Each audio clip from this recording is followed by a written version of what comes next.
Hello and welcome to another episode of Set Musings. So we're on to Morningtide. So let's have a little bit of an overview of the set. So as you can see up here, we've got 150 cards in the set. It's the second set of the Lorwyn block. This came out in on February the 1st, 2008. Themes and mechanics to look out for. Well, it's a tribal. There's a tribal theme and mechanics, specifically tribal from the point of view of class, and I'll talk about that in a little moment. Our keywords abilities we're going to go through is clash, kinship, prowl, reinforce. Obviously, there's other abilities in here, but those are ones that are specific to the set. 150 cards, 60 commons, 40 uncommons, 50 rares. As I said, the theme of the expansion is tribal, but it's based on class rather than race. Expansion symbol, you can see here, is depicted, you could say that's either a rising sun in the morning or a flame. Second and final set of the Lorwyn block. The set following on, which we'll be doing next week, is MOR. And that wouldn't be part of the Lorwyn block, although my understanding is it was originally announced as though it was a follow-on from the block. But it's actually, MOR is the first set of a new block. However, the two blocks form a sort of mega block, and they would rotate in and out of tournament formats as though they were a single block. So, in addition to, I've mentioned prowl, reinforce, kinship and clash, we also had, I believe, the first instant of tribal equipment. We'd had tribal spells before, but I think this is the first set to feature tribal equipment. So I mentioned about numerous times now about this tribal focus. Now, in the previous episode when we looked at Lorwyn, which was a larger set, there were 8 races in there. So we had Kithkin, Merfolk, Fairies, Elementals, Goblins, Giants, Treefolk and Elves.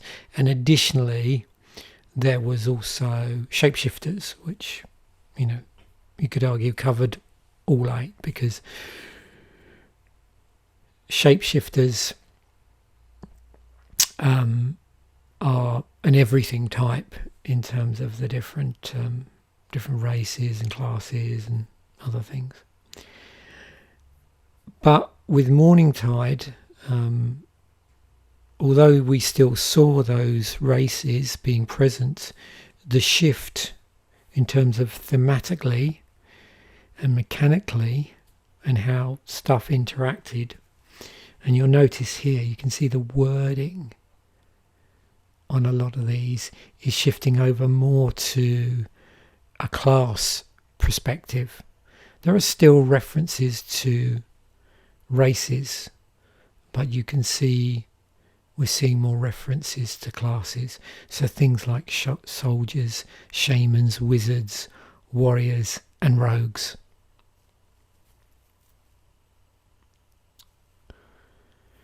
Also, a very interesting artwork here for a number of different reasons. One thing that I've noticed as I'm going through this, and this may be more of a thing for a Friday episode, hopefully this Friday if I can find enough examples, is if you look at the artwork specifically on the elemental cards, these are just pure elementals, not elementals that are combined with, say, another creature type. The images are pretty fantastical. I was trying to find an example against something which had another type in it. But you can see all the things that have a single type of elemental.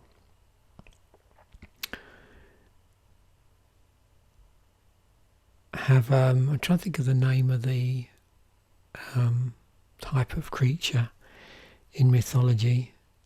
Is it chimera? Where it's a combination of different things. It has that sort of chimeric. Here's a good example. So the ones that aren't straight elementals, they look fairly straightforward in what they're trying to depict, to me at least. But then with the pure elementals, we're getting these chimeric type creatures.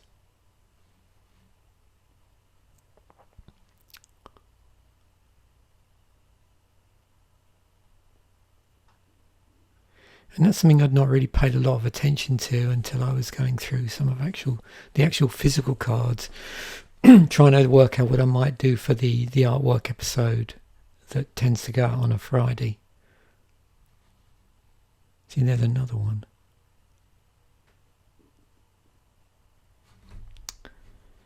So let us proceed through this, and we'll slice and dice it in the usual way. You can see there's a smattering of different types. We've got the tribal still present on a number of cards. We'll also notice some interesting things when I start to look at instants and sorceries in terms of various things that were there or weren't there compared to other sets.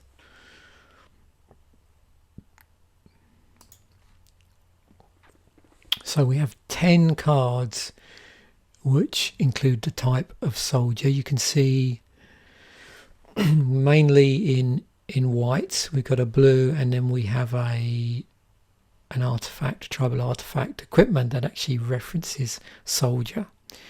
And I mentioned at the start of this episode that this was the first set to introduce tribal equipment. It wasn't the first set to introduce tribal, but the first set to, or tribal spells, tribal instants and sorceries, but certainly the first set to introduce tribal equipment. Moving on to the next class, we've got the class of Shamans. So you can see there across not all the colours, but we've got a number in black, quite a few in red. And again, remember with this, when I'm doing these tribal slices, or should I say class slices, more specifically, it's across everything. So it might not be only creatures. We could pick up non-creature spells as well, as we're seeing certainly with the artifacts. And it's an interesting thing as well to watch out for in these sets as we go through this mega block. It helps. It's difficult for me to do it in these episodes, but once the 4 episodes are up of the two mini blocks, what you might want to do, I'm not going to be doing a special episode on it, but what you might want to do is sort of draw back and take a bit of a helicopter view of the 2 blocks as a whole, and see what sort of things you can see across the whole block, or the way things change across the block. I'm not necessarily saying there are many mega cycles, but certainly as we move through the various blocks, things get subtly changed in terms of specific themes and mechanics. We've seen already a move from, say, a tribal focus on races over to classes, and then a shift, with the tribal non-creature spells, maybe from, say, instants and sorceries over to artifacts, that sort of thing. So we also have wizards present here as a class. No surprise to see we've got quite a number of these in blue. Not only just wizards, but also combined with other races as well. So, the different races are still there.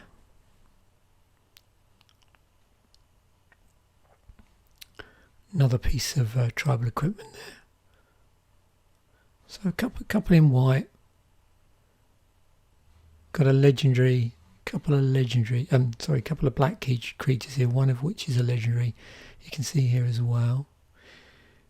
And we'll talk a little bit about legendaries as well later as we slice those through on that particular one. 18 warriors. How many? Just did I say 40? Yeah, 14 wizards, 18 warriors. White and red, no surprise there. And some green, and then again this tribal artifact for warriors. We'll be talking about kinship as well.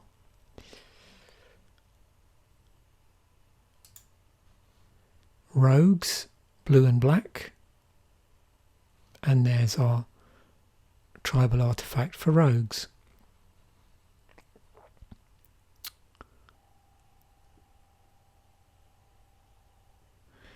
There's a couple of tribal sorceries there. So we are still seeing, yeah, there's an instant as well. So yeah, we are still also seeing other non-creature spells that aren't artifacts. And I wanted to bring this up, shapeshifters, in terms of, we saw them in the other set. It's not necessarily a class here, but I thought it was a good idea to just show how many shapeshifters are in the set, because these are every creature type at all times. So white, blue, black, red, 2 in red, 2 in green.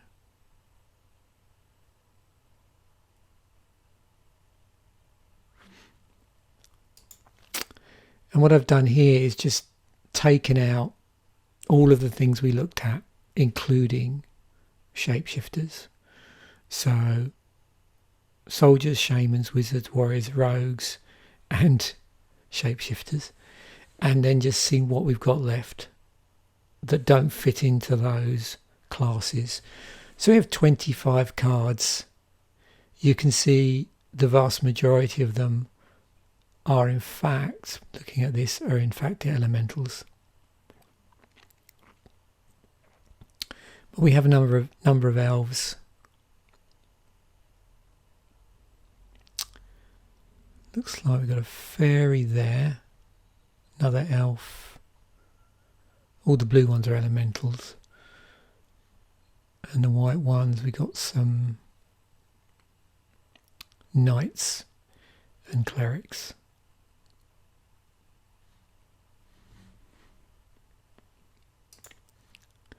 So, first up we have Clash. So with Clash, interesting ability in this particular set. You can see clash with an opponent. So that the term clash is actually contained within the rules. And if you notice here, most of these are instants and sorceries. So the clash happens as you're casting the spell. But you will notice that there is one creature here. So let's just start with this. So whenever File Juggler becomes blocked, clash with an opponent. If you win, File Juggler deals 4 damage to each creature blocking it. Each clashing player reveals the top card of his or her library, then puts that card on the top or bottom. A player wins if his or her card had a higher converted mana cost. So the clash ability is the same. It's just how that clash is incorporated. So clash is defined as being the same regardless, and this is what it is. But the effect of that clash could be something quite different for each card. So here, I think most of these are going to be you return it to its hand. Most of them. But you can see here there's some discard going on. We spoke about this one already. But yeah, most of this you get to bounce. But, you know, as I said, there's a few exceptions. Not many.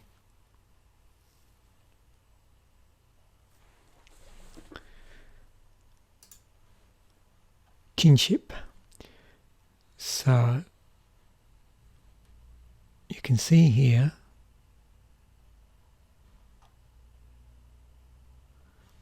all of these revolve. You're looking at the top card of your library, I believe. So let's just go through these. Looks like it's all at the beginning of your upkeep as well.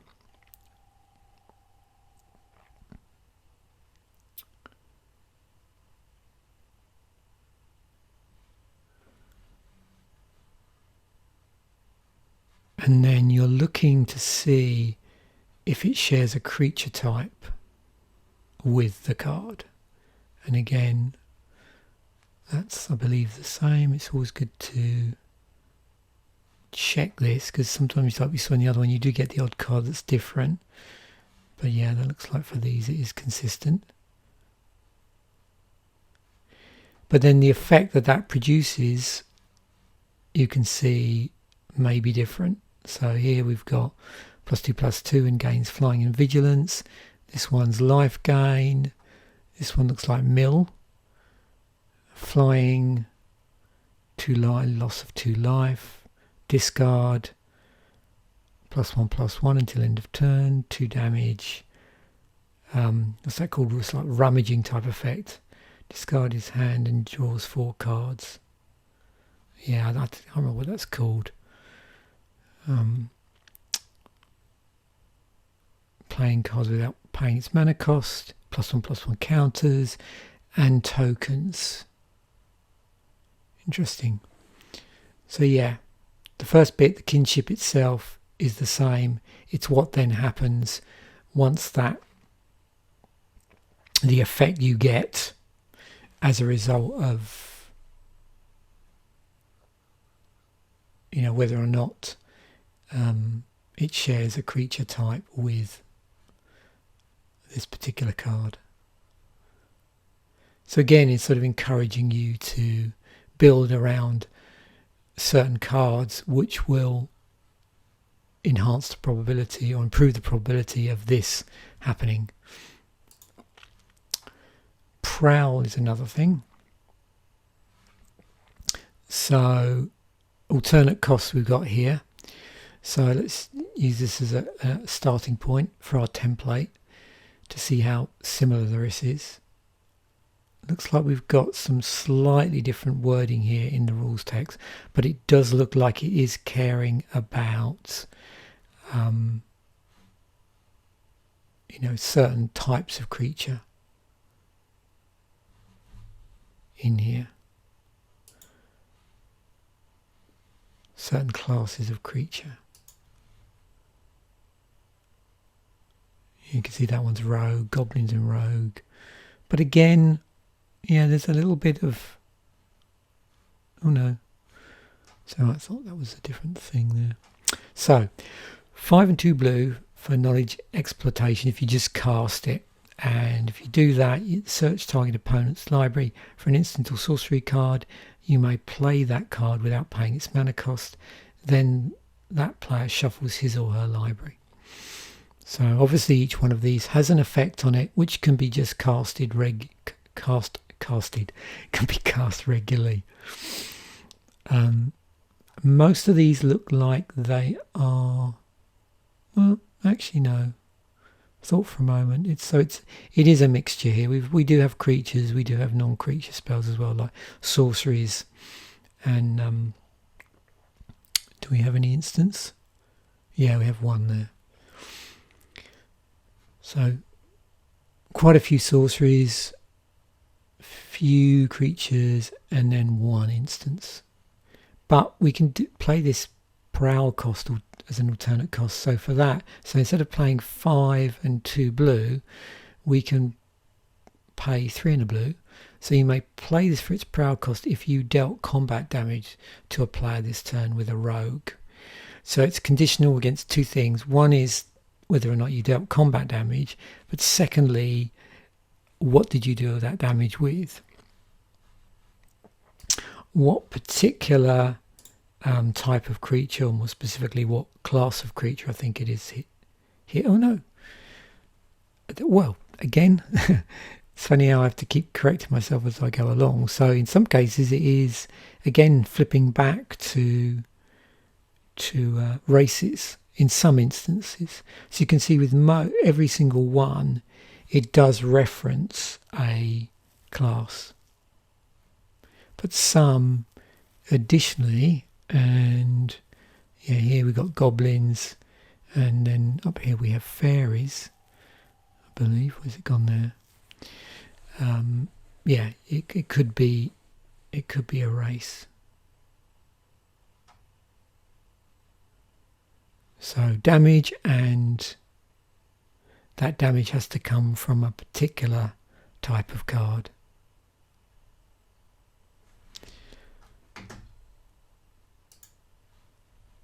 Yeah, lots of interesting conditional things going on here. So reinforce. So there's a cost incurred to this one.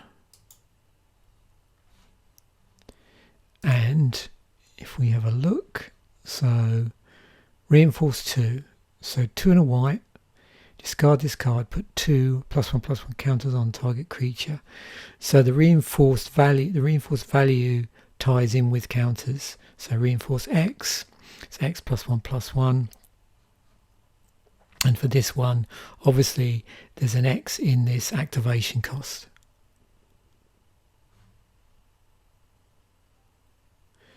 And with all of those, in addition to the cost, you discard the card. So again, there's a choice here. You can either cast the card, get the usual thing. So if it's a creature, you get the creature, which may or may not have an ability on it. If it's a non-creature spell, then you get that effect. And in the case here, you can see there's also lands as well. So you get the land and however that land behaves. But if you choose to pay the reinforced cost, and as part of that also you discard the card, then you get these counters. So it's all about counter shenanigans. And everybody likes a bit of counter to shenanigans, don't they? So that's reinforce.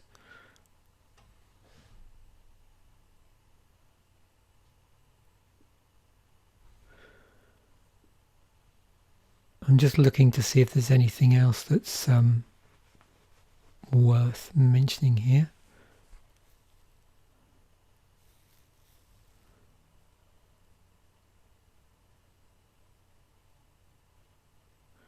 Because there was a tribal counter thing going on with Morningtide, I believe. But this one, there's no conditions attached to it in terms of what gets put, what the +1/+1 counters are put on.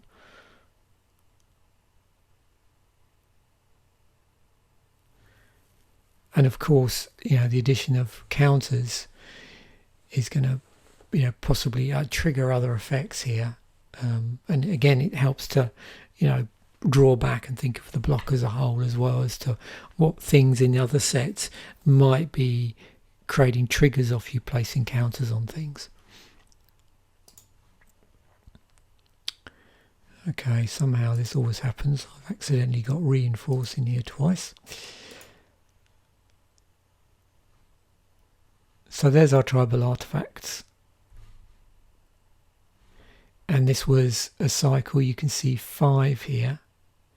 And it's not cycling around the colour, it's cycling around the 5 races of Morningtide. So rogues, wizards, warriors, shamans and soldiers. And that did go out in the right order as well, which is good.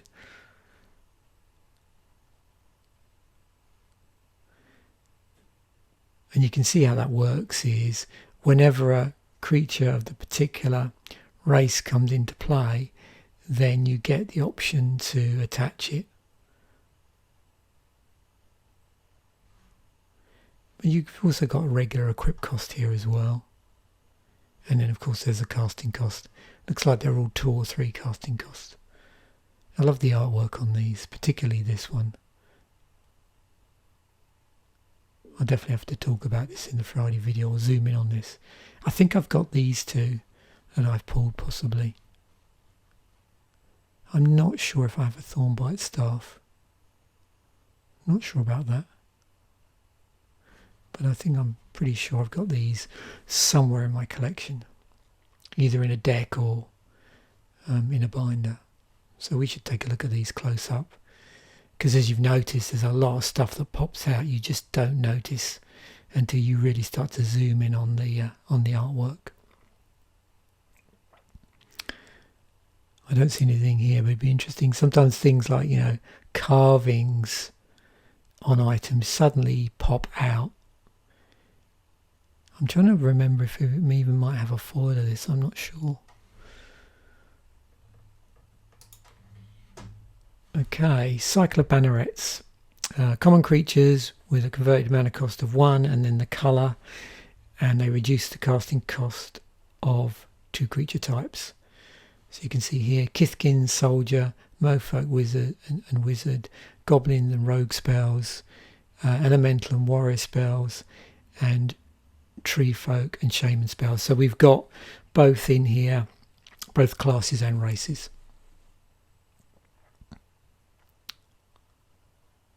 And they're all one on a colour.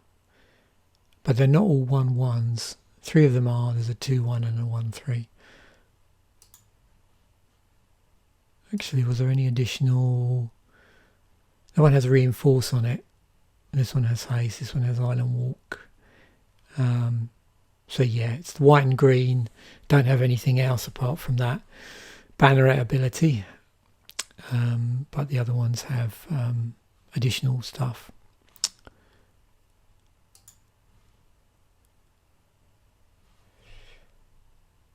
Okay, so these are all commons, and they do something based on the number of creatures of the chosen creature type.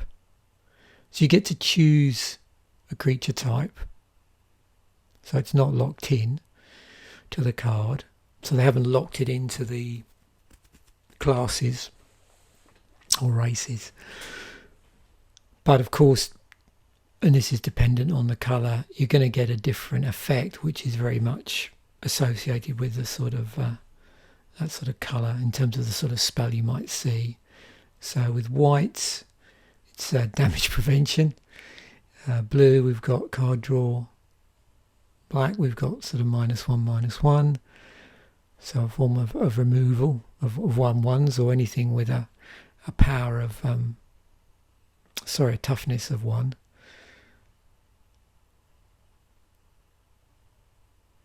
Direct damage, and then life gain. Yeah.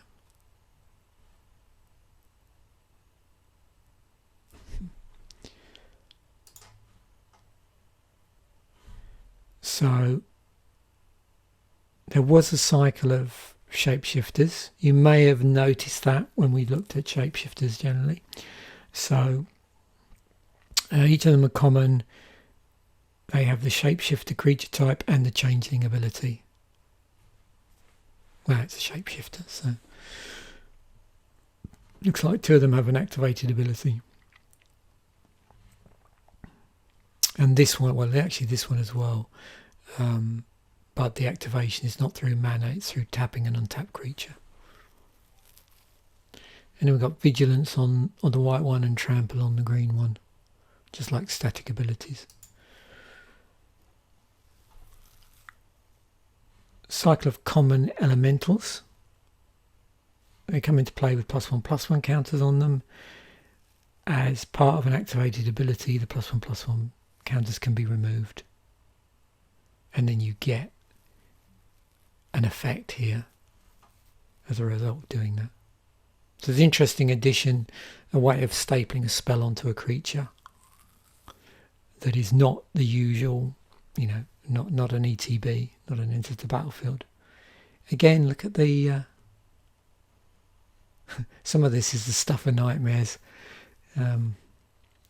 But yeah, I think we're going to get a bit up close and personal with this particular. I should have all the cards for this cycle, seeing as they're at commons. I opened about, I think, the equivalent of about 10 packs of Lorwyn a few years ago. So not Lorwyn, Morningtide a few years ago. So I'm sure we've got these. So that's one possible talking point for Friday. Common creatures with kinship. Exactly that there. One of each in the colours. They're all commons. They all have kinship. They're all creatures.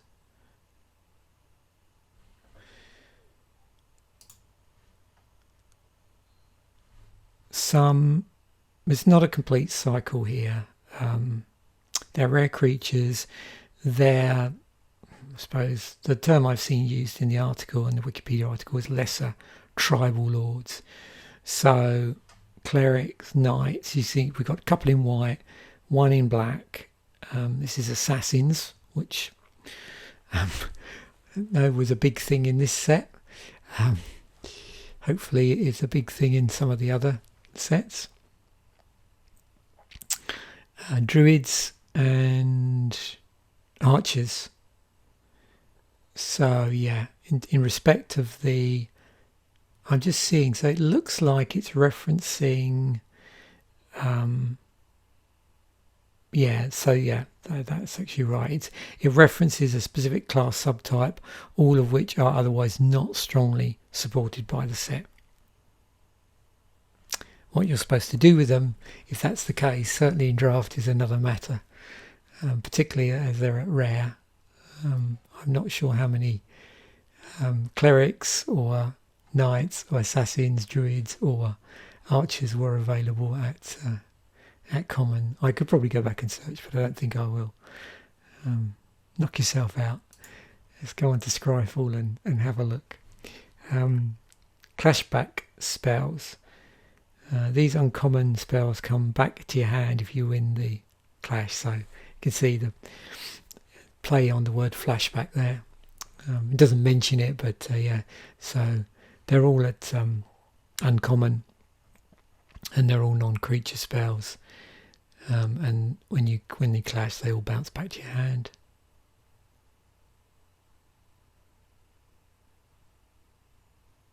And of course, it's important to note the point at which clash is mentioned, obviously after the effect, for obvious reasons.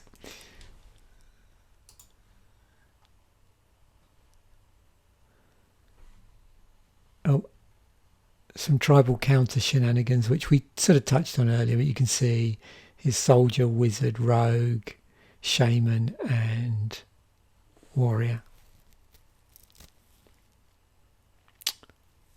One for each colour.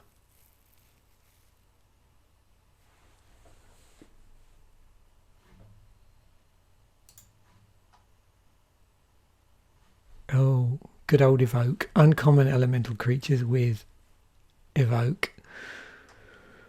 We saw this in the previous set. So with the evoke cost, you've got a choice here. You can cast the creature. So this one for 2 and 2 white. Get the creature and its see, I'm jumping ahead of myself here. You have to be very careful.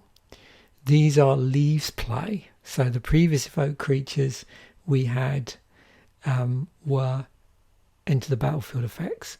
These ones are different. These one, when they leave play, that's when it's triggered. So with this, if you cast it for its regular cost, you get the creature, and then for whatever reason, if this leaves play, then you get the effect. With the evoke cost, obviously, because it's sacked when it comes into play, the leaves play effect gets triggered, and so you just get the effect and not the creature. Of course, that's not to say you can't get the creature back through some graveyard shenanigans, which I'm sure we'll hopefully find in the set in terms of putting stuff from one zone to another, but we'll see that in a moment. You can see here I've got lots of interesting slices and dices because of the way this set holds together. Uncommon creatures with kinship. and we've looked at kinship already.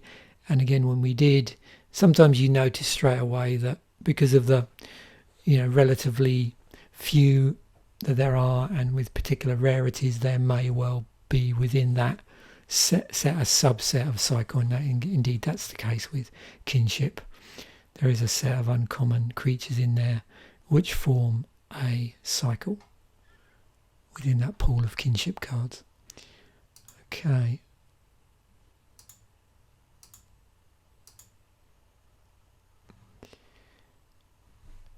A mirrored pair, we've got Mind Spring, Mind Shatter. So with Mind Spring, X and 2 blue, you draw X cards. Mind Shatter, X and 2 black. Target player discards X cards at random.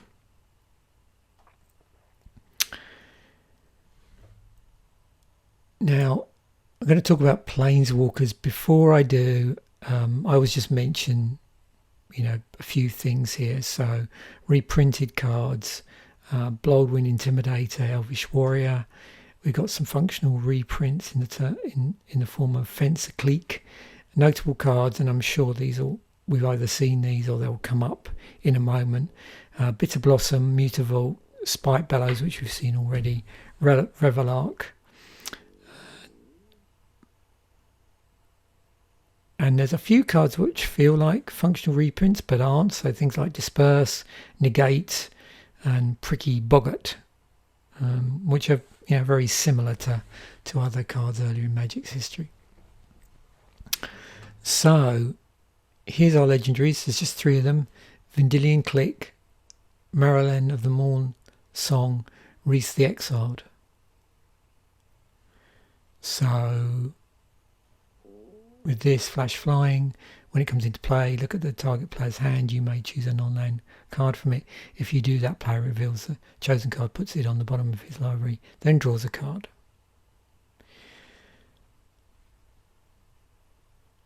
Moralen, players can't draw cards. At the beginning of each player's draw step, the player loses 3 life, searches his or her library for a card, puts it into his or her hand, then shuffles his or her library. Reese the Exiled. Whenever Reese the Exiled attacks, you gain 1 life for each elf you control. Black, sacrifice an elf. Regenerate Reese the Exiled. You can hear me smiling, and you'll see why in a moment when we get on to what's in the following episodes. Okay, I mentioned that tribal was a thing, tribal stuff. So you can see there's 18 cards with the type of tribal on them. So now we get a better idea of how it spread across the set, because I was having trouble there sort of in my head remembering. So, and I'd mentioned about artifacts, or specifically, equipment in terms of artifacts. You can see we've still got instants, we've got sorceries, we have tribal enchantments as well, and we also... Do we have anything? I think that's all there is, really.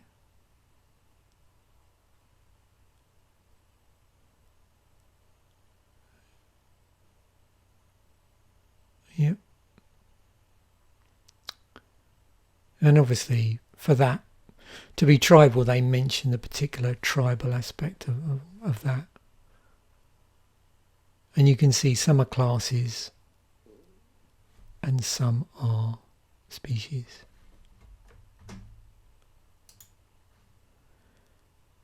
Okay, so we've got 4 non-basic lands: Rustic, Clachan, Murmuring Bosque, Mutavault's in here, and Primal Beyond. So here we've got one that's cares about elementals, how you spend your well-earned mana. This one turns into a creature. This one's a pain land for white and black, but also you can just tap it for green. So it's actually a tri-land, and it doesn't come into play tapped if you reveal a Tree Folk card. And we've seen these sort of cards before, where you reveal your hand, a card from your hand, and that meets a specific criteria. And if you do, that stops it from coming into play tapped. And this one we saw earlier has, again, it's conditional on you revealing a certain card from your hand, as with whether or not it comes in tapped or not. But this has reinforce on it as well. Okay, 93 creatures. Of that, we have 19 with ETBs on them. You'll notice some of them also have activated abilities on them as well. And some of them might have static abilities, so it's a combination there of ETBs and or static abilities and or activated abilities. So here's our activated abilities, 29.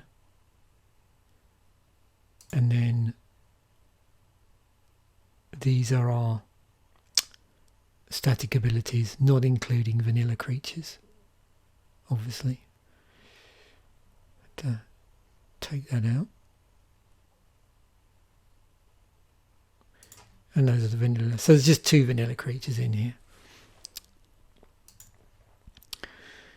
These are our, I suppose, what I just tend to call pure enchantments, so non-aura enchantments, one of which is tribal. So it looks like there's only one tribal enchantment in the set.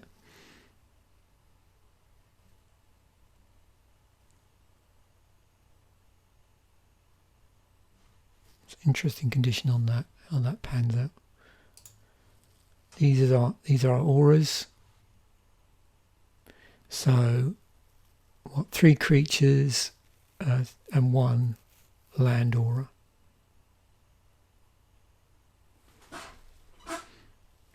So we've got counters, we've got lockdown,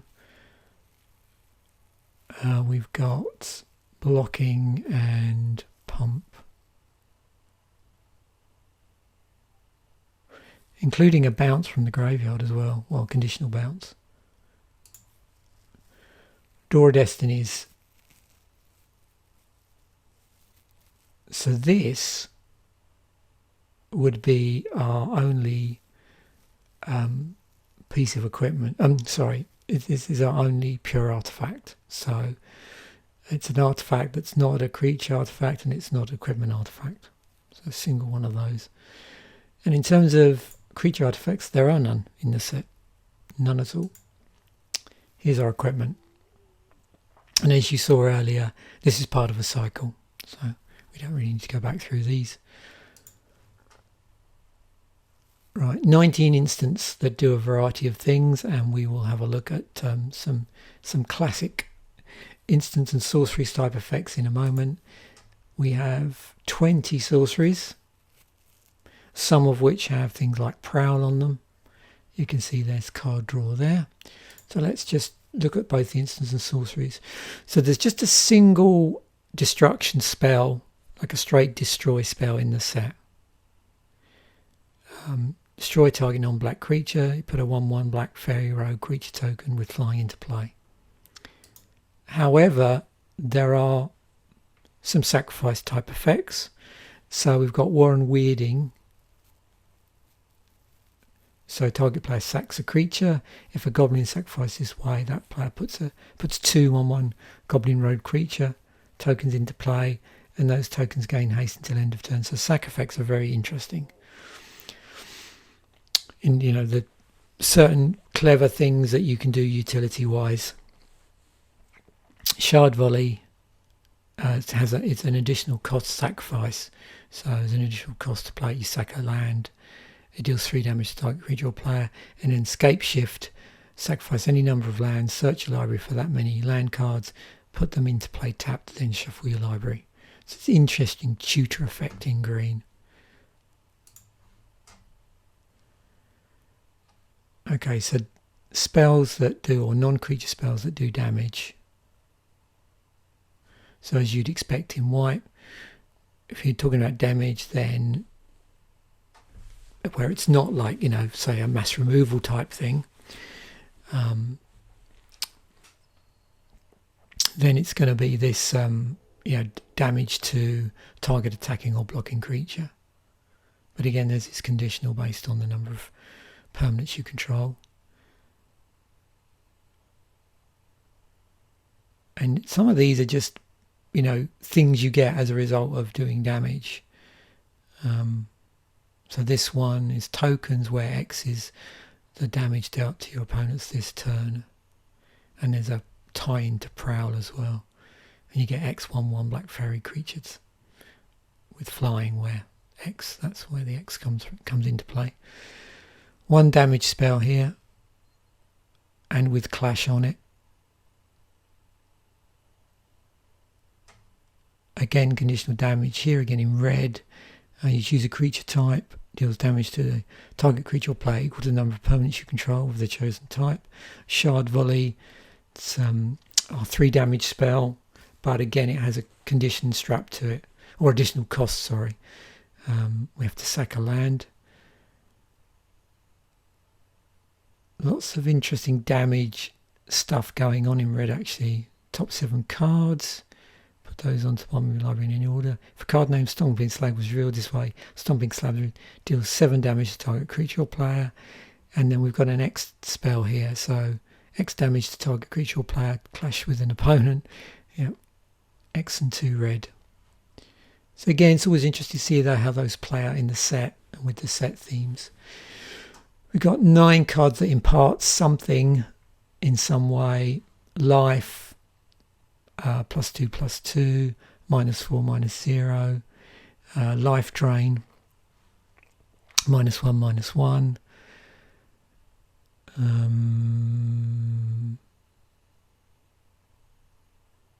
Well, this is sort of indirectly you're gaining haste on tokens that you produced from this spell. Interesting combination there, actually. +1/+0, +3/+3, and life gain.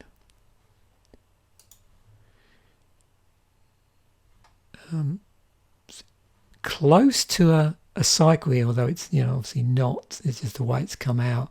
But this is, you know, it's always interesting in a set to see how things are moved around, see how things are put.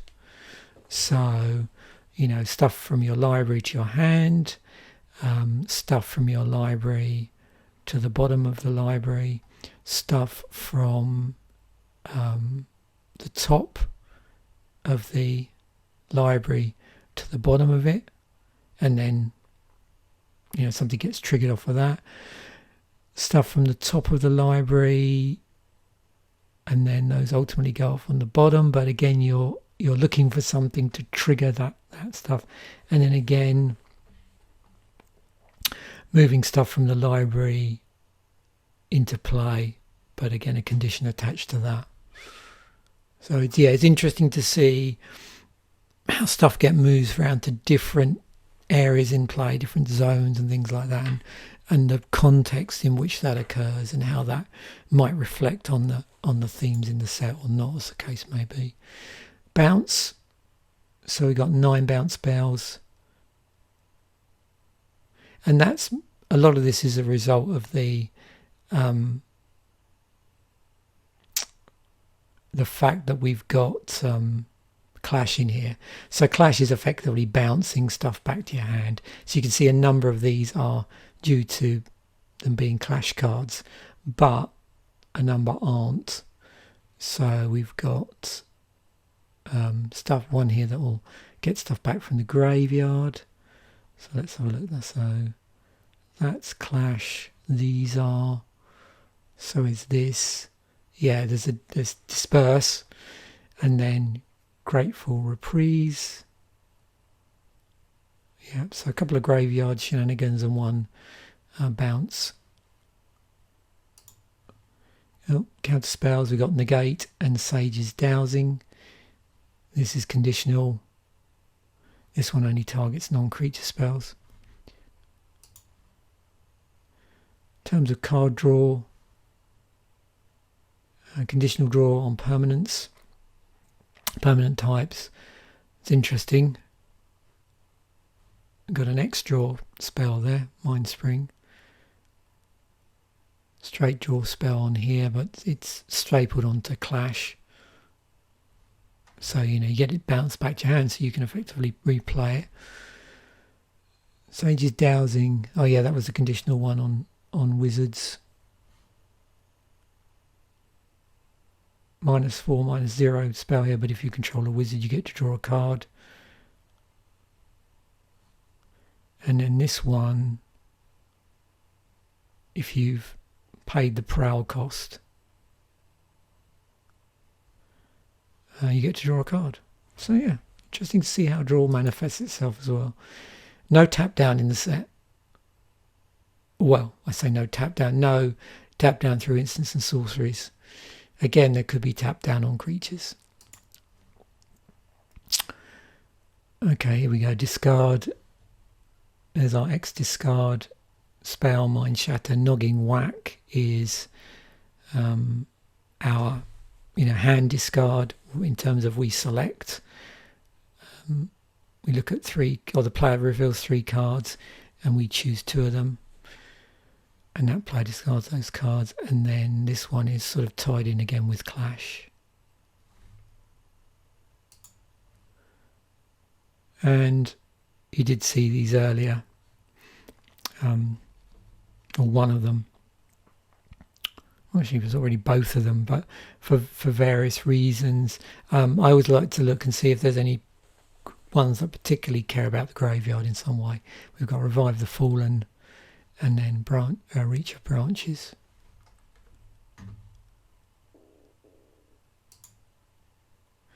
So here's the set, and again in totality. We've already mentioned about the artwork, and that's something I'm going to be taking a closer look on Friday, where I have the appropriate cards in paper. Obviously won't be able to look at everything.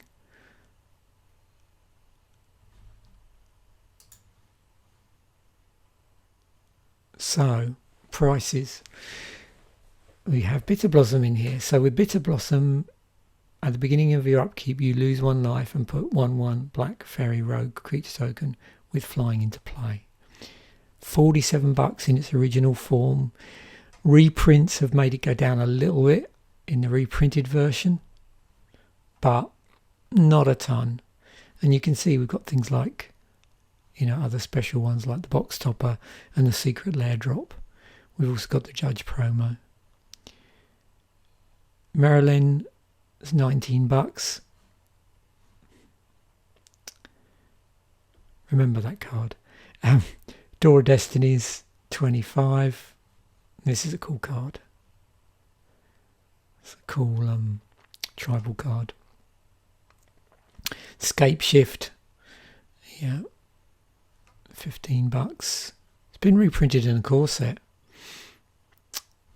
and there's a core set promo.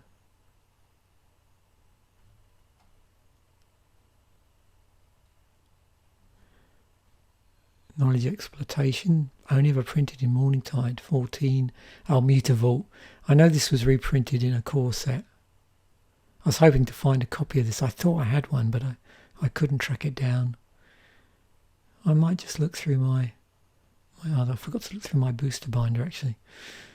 I've got one of each booster, and that might be the one I selected. So I'll see if I can track it down, because that'd be an interesting one to focus in, see if there's anything else going on in this artwork. Look at that Champs and States one. Some Grand Prix promos as well there.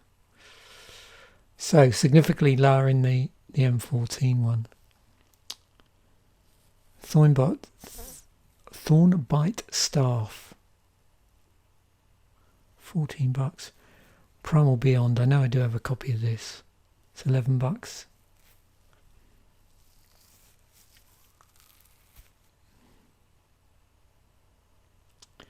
Giltleaf Arts Druid. Yeah, so we've now hit below the $10 mark, which is where I tend to stop here when I'm going through these ones.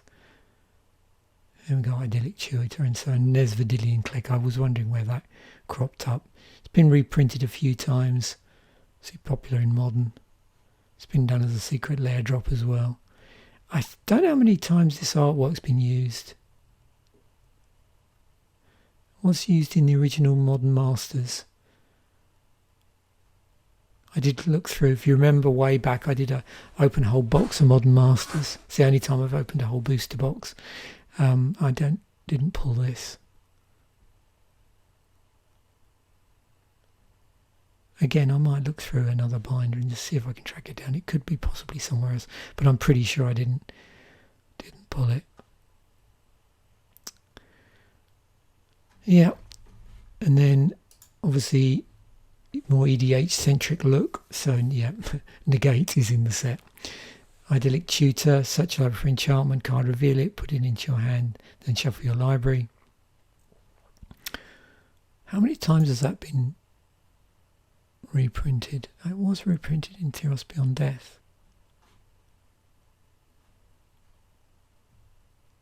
I wonder if that's what made the price go down a little bit. I was expecting that to be slightly more expensive. Fertilid, if you like your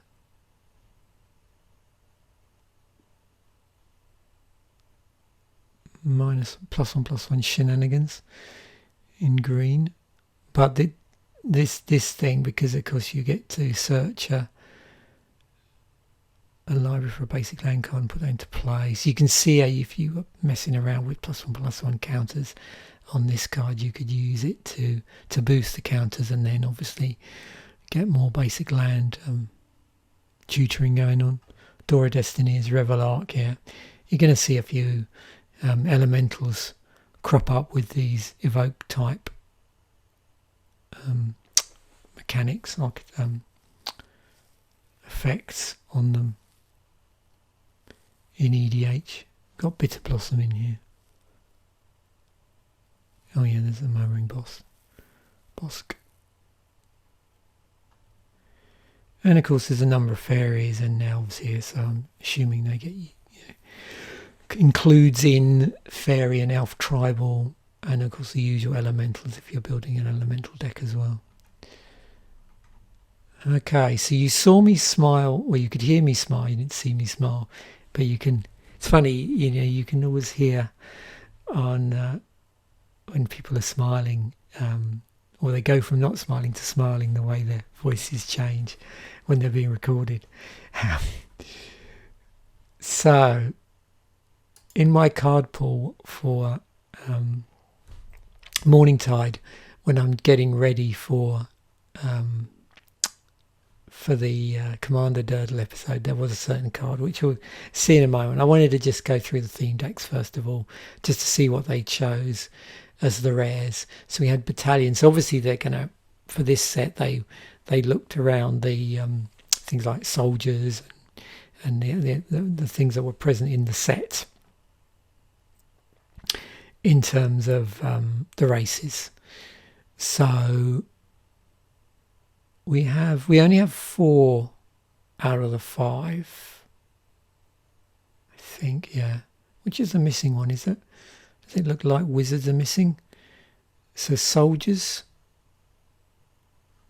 we've got Preeminent Captain and Revelarch. Rogues, which is Auntie Snitch and Notress Throng. Shamanism, so Shamans, Leaf-Crowned Elder and Reach of the Branches. And then Warriors Code, which is warriors with Bloodwin, Heavyweights and Unstoppable Ash. So that would indicate that we are indeed, I'm just looking, I'm assuming there may be the odd wizard somewhere, but we don't have the deck, there's no deck that's specifically for the class, the wizard class tribal. They're all multicoloured decks as well, and not surprisingly, if you remember, the Vivids were in the previous set, so you're going to see cards in here as well from Lorwyn. So that's where the Vivids are coming in from.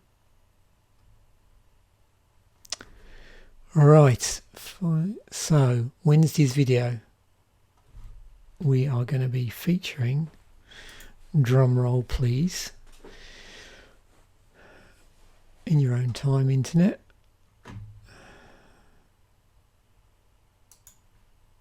The ad's obviously loading.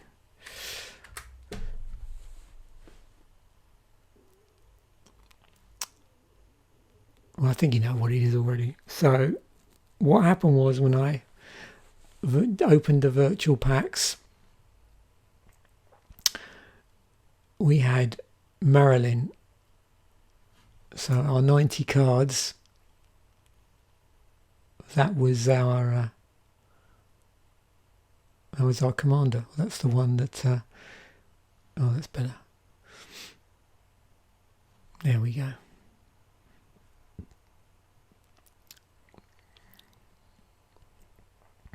So yeah, cool pool of 180 cards, so that's 12 packs.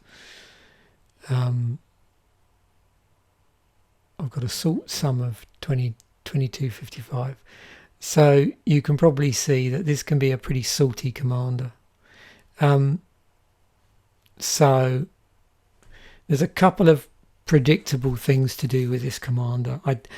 This is the one time, as soon as I saw this commander, I had to look it up, because I've got to prepare myself for where the algorithm may take me, and if it's a direction I don't want to go in, I'm going to be much more selective in my cards. And the direction that I don't want to go in, I'm afraid, is I don't want to build an ad nauseum deck.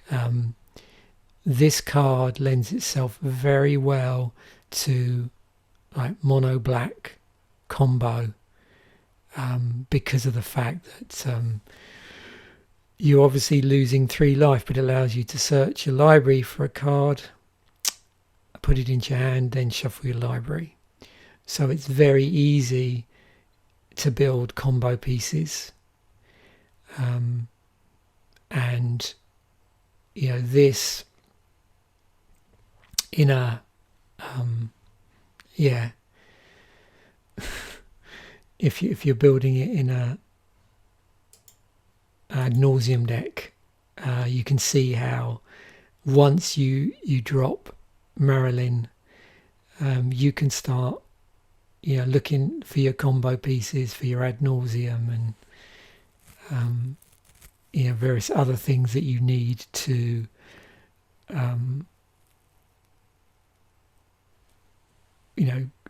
basically make everything go off.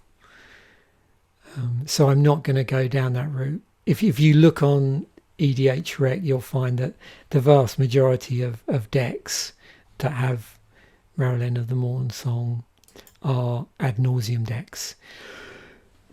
The other thing you could go down is you could go down the route of a sort of Relentless Racks deck. Any deck like that, where you can just keep looking for multiple copies, where you can play multiple copies in a deck. If it's got you can play more than one copy of this card, or you can play more than 4 copies if it's regular Magic and not EDH. So those ones, you can go down the discard route, you can go down the sacrifice route. I thought I'd play around or try and steer it down life gain as a way of doing this. So when I come to do the episode, I will just bring up on screen what an ad nauseum version of this would look like in theory, just so you know what I'm talking about, if it's not something you're particularly familiar with. But I don't want to build an ad nauseum deck, really. It's not much fun. I think, what do they call it, like a glass cannon deck? It's something you probably want to play once, and it would make you super unpopular. You'd never want to play it again. So I thought I'd just do some life. I mean, it's pretty unpleasant anyway, this commander. It's a sort of perverse party deck, because you're stopping players from drawing cards, but each player gets to basically search their library. So if they're playing a combo deck, it's not the best commander to play. And that's the problem, even when you're playing ad nauseum, is obviously if someone else is playing a combo deck, it's party time for them. So but I thought as it came up, I thought I'd give it a go. I don't think there was anything else in here, unless, was there that green? I don't think there was another. See, there's only 3 legends in this set anyway, so the likelihood of getting 2 in 12 cards, even though it's a small set, I don't think that was a thing. Yeah. Anyway, so that's what's coming up. So hopefully you've enjoyed this episode. As always, I really enjoy doing these. You know, the only thing I probably need to apologise is they can be sometimes on the overlong side. Although this is clocked in at just an hour, so it's probably no longer than normally when I do my set musings and talk about what's coming up. And as I've mentioned multiple times already, Friday videos, I'm planning on just doing some up close personal type artwork stuff for in paper cards, because they're proving really popular, and at the moment the artwork is super interesting. At some points in the future, when I with other certain sets, I might flip over to like a non-magic video on a Friday, but at the moment this set is just so interesting artwork wise. I'm sort of using every opportunity to basically zoom in on the artwork and take a closer look. And last week's was a really revelation for me, actually, just looking at some of the cards, even things like, was it Springleaf Drum? I hadn't appreciated the way the artwork, the motion, the way that's done in the artwork, the motion of what's being used to beat the drums and how that's displayed in the artworks, just is really cool. And of course with the vivid lands, which is the original reason for doing it, those rainbow effects really popped nicely, much more so than if I was to just drill down through this and try and bring up the you can bring up in Scryfall just the artwork area, but it's not a sufficient, for me it's not a sufficient resolution to do that. Whereas when you do it through, like I'm using a camera which has 1080 it's 1080p camera, then it looks great, at least to my eyes anyway, with the right lighting. So yeah, so there we have it. Morningtide. I hope you enjoyed that one. Thanks for watching. Bye for now, and I'll see you in the next video.